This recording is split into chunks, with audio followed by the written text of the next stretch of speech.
రేవంత్ ఇప్పుడు పులి మీద స్వారీ చేస్తున్నారా? ఆ రెండు హామీలు రేవంత్ ని డేంజర్ జోన్ లో పడేశాయా? అందులో ఏది తగ్గినా రేవంత్ సీటుకే ప్రమాదమా? ఆ రెండు సవాళ్లను రేవంత్ ఎలా అధిగమిస్తారు? అందరి మన్ననలో పొందిన రేవంత్ అది కొనసాగిస్తారా? అసలు రేవంత్ మెడకు చుట్టుకున్న ఆ రెండు సమస్యలు ఏంటి?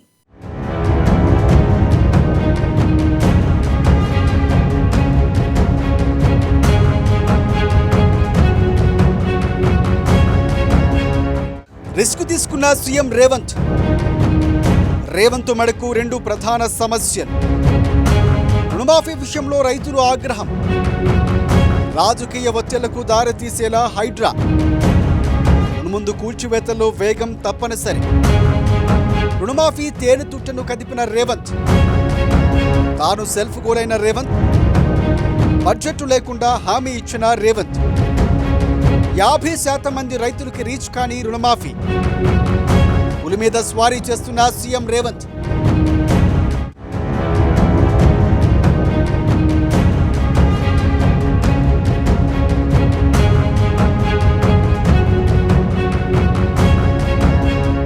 సీఎం రేవంత్ రెడ్డి రిస్క్ జోన్లో ఉన్నారు.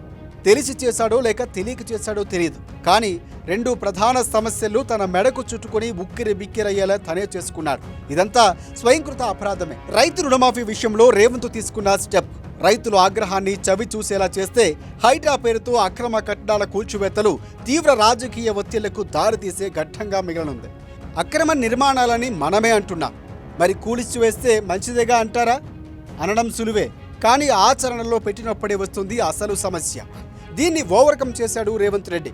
నాగార్జున ఎన్కన్వెన్షన్ను నేలమట్టం చేసి ఎక్కడ ఆపేది లేదు, ఎవరి మాట వినేది లేదనే సంకేతాన్ని ఇచ్చారు సీఎం.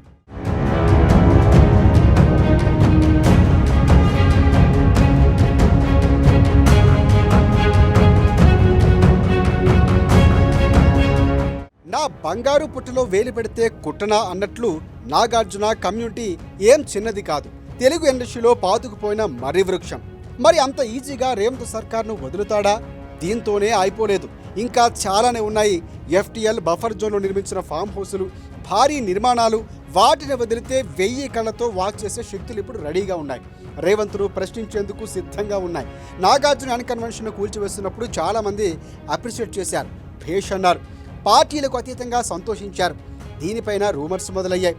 ఢిల్లీకి కప్పం కట్టడంలో భాగంగా నాగ్ను 50 కోట్ల రూపాయలు రేవంత్ అడిగారని, అవి ఇవ్వలేదని కూల్చాడని గుసగుసలు వినిపించాయి. ప్రధానంగా ఇలాంటి ఆరోపణలు చేస్తున్న వారిలో బీఆర్ఎస్ పార్టీ మెయిన్ లీడర్లే ఉన్నారు.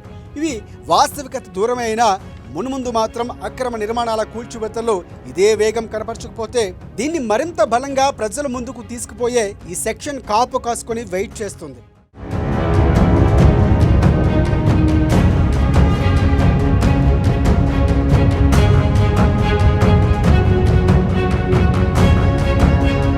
ఇప్పుడు లెక్కలు బయలుదేరాయి. నాలాల మీద నిర్మించినవి, చెరువులు నిర్మాణమయ్యాయి. అక్రమంగా ఎక్కడ ఉన్నవి అక్కడ లెక్కలు తేలుస్తున్నారు.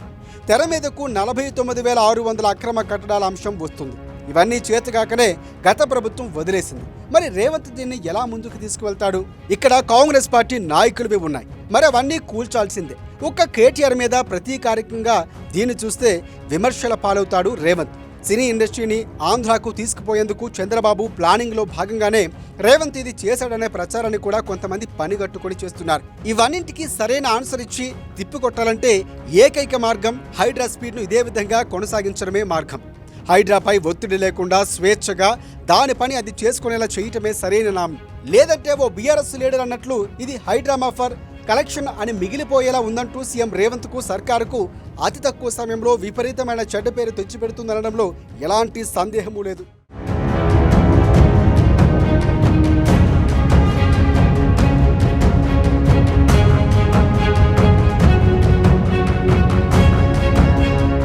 రుణమాఫీ తేనెతుట్టును కదిపాడు రేవంత్ రెడ్డి.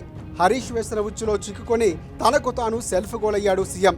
15 ఆగస్టు అంటూ డెడ్లైన్ విధించుకొని మరి తన పీకల మీదకు తెచ్చుకున్నాడు. అసలే బడ్జెట్ లేదు. 2 లక్షల రూపాయలు రుణమాఫీ అంత ఈజీ కాదని తెలుసు. కేసీఆరే 1 లక్ష రూపాయలు రుణమాఫీ చేయలేక చేతులెత్తేసి చతికిలబడి రైతుల వ్యతిరేకతను ఎదుర్కొని ఓటమి పాలయ్యాడు.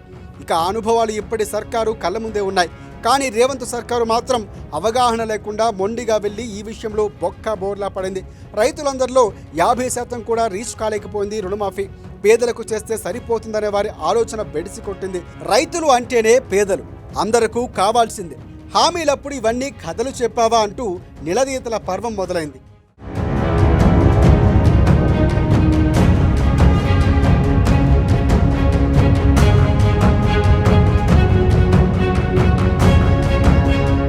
మొత్తంగా రేవంత్ ఇప్పుడు పులి మీద స్వారీ చేస్తున్నారు.